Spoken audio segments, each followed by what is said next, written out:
Suppose घंटों भर earphones में म्यूजिक सुनते हो, तो अब ये सुन लो, तुम्हारे सुनने की ताकत ऑलरेडी खत्म हो रही है और तुम्हें अभी पता भी नहीं चलेगा, क्योंकि हियरिंग लॉस एक दिन में नहीं होता, इतनी धीरे होता है कि जब तक फील होता है तब तक डैमेज ऑलरेडी परमानेंट हो चुका होता है। और ये डैमेज इरिवर्सिबल है, मतलब आपके कान ठीक नहीं हो सकते। और सबसे डेंजरस बात, स्टडीज कहती हैं कि 17% जेनजी और 10% मिलेनियल्स में ऑलरेडी कुछ ना कुछ हियरिंग लॉस है। WHO कहता है कि 1.1 बिलियन लोग 12 से 35 साल के बीच हियरिंग डैमेज के रिस्क में हैं। वो जो हम अपने दादा दादी के लिए कहते थे ना, अरे ये तो बहुत ऊंचा सुनते हैं, वो हमारी जनरेशन के लिए 40 में ही बोलने लग जाएंगे। तो आज समझेंगे कि अंदर एक्चुअली क्या होता है, ईयरफोन्स और हेडफोन्स में कौन सा डिवाइस ज्यादा सेफ है, और जो लोग ईयरफोन्स बंद नहीं कर सकते उनके लिए एक्चुअली क्या सॉल्यूशन है।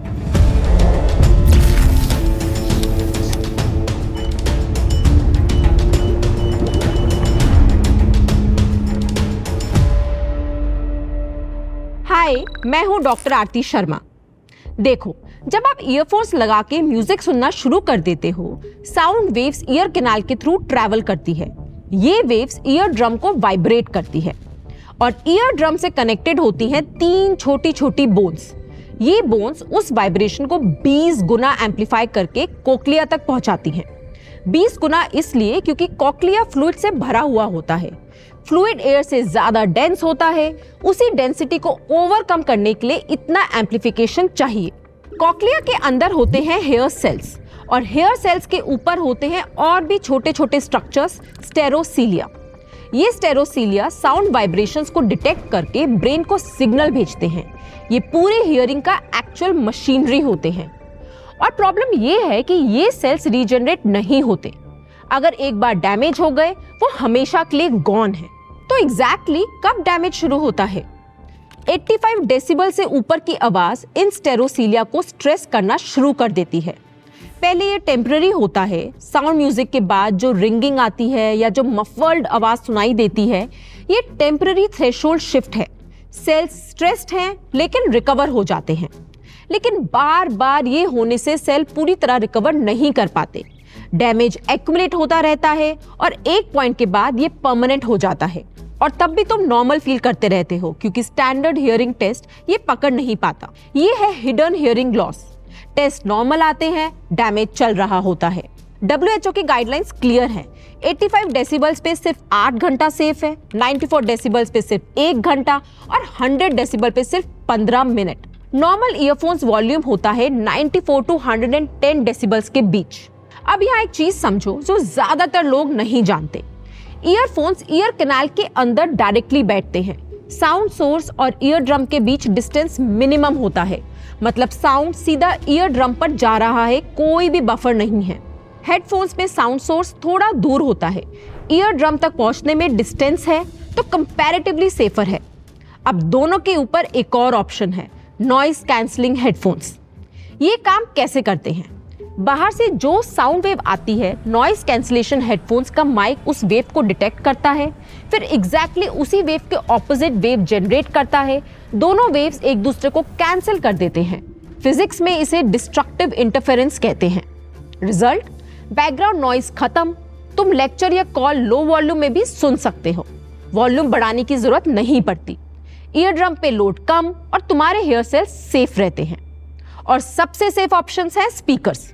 साउंड सोर्स और ईयर ड्रम के बीच मैक्सिमम डिस्टेंस। हायरार्की याद रख लो, ईयरफोन्स सबसे dangerous, headphones slightly better, noise cancellation headphones और भी बेटर एंड स्पीकर्स सबसे सेफ। अब जो लोग ईयरफोन्स बिल्कुल बंद नहीं कर सकते, उनका क्या? स्टूडेंट्स जो ऑनलाइन क्लासेस लेते हैं, एडिटर्स जो घंटों काम करते हैं, वर्क फ्रॉम होम प्रोफेशनल्स, उनके लिए एक रूल है, 60-60 रूल।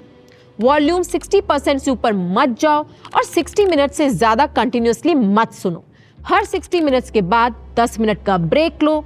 हर 30 मिनट्स के बाद 5 मिनट का ब्रेक और भी बेटर। ये ब्रेक कैसे काम करता है? स्ट्रेस स्टेरोसीलिया को रिकवर करने के लिए टाइम चाहिए। अगर कंटिन्यूअसली स्ट्रेस देते रहोगे बिना ब्रेक के, तो रिकवरी नहीं होती, डैमेज एक्यूमुलेट होता रहता है। एक और चीज, ईयरफोन्स को रेगुलरली क्लीन करो। डर्टी ईयरफोन्स ईयर कैनाल में बैक्टीरिया सीधा डिलीवर करते हैं और इससे ओटाइटिस एक्सटर्ना यानी ईयर कैनाल इन्फेक्शन के चांसेस होने का रिस्क रहता है। 4 चीजें याद कर लो। पहला, ईयरफोन्स की जगह नॉइस कैंसिलेशन हेडफोन्स यूज करो, अगर पॉसिबल हो तो स्पीकर्स। साउंड सोर्स और ईयर ड्रम के बीच जितना डिस्टेंस उतना बेटर। दूसरा, वॉल्यूम 60% से ऊपर मत जाओ, कभी भी नहीं, चाहे कितना भी लाउड बैकग्राउंड नॉइस हो। तीसरा, 60 मिनट के बाद 10 मिनट का ब्रेक लो, ईयर्स को रिकवर होने दो, ये नेगोशिएबल नहीं है। चौथा, टिनिटस को इग्नोर मत करो, वो रिंगिंग या बजिंग जो लाउड म्यूजिक के बाद आती है, ये तुम्हारा स्टेरोसीलिया का डिस्ट्रेस सिग्नल है। बार बार टिनिटस मतलब बार बार डैमेज। जैसे डीप रिंकल्स और स्किन पिगमेंटेशन को लोग सोचते हैं कि उम्र के साथ आता है, उसी तरह लोग सोचते हैं कि हियरिंग लॉस तो बुढ़ापे में होता है, लेकिन एक्चुअल ये रोज की नॉइस एक्सपोजर का रिजल्ट है, धीरे धीरे साइलेंटली, बिना किसी पेन के। मॉडर्न ऑडियोलॉजी तुम्हें बता सकती है कि कितना डैमेज हो चुका है, बट वो ये डैमेज को रिवर्स बिल्कुल नहीं कर सकती। तो अगर ये वीडियो देख के आपने एक बार भी अपने वॉल्यूम को चेक किया है तो शेयर करो उन लोगों के साथ जो रोज घंटों तक ईयरफोन से म्यूजिक सुनते हैं। And for such interesting medical information, don't forget to subscribe to Scroll Healthy.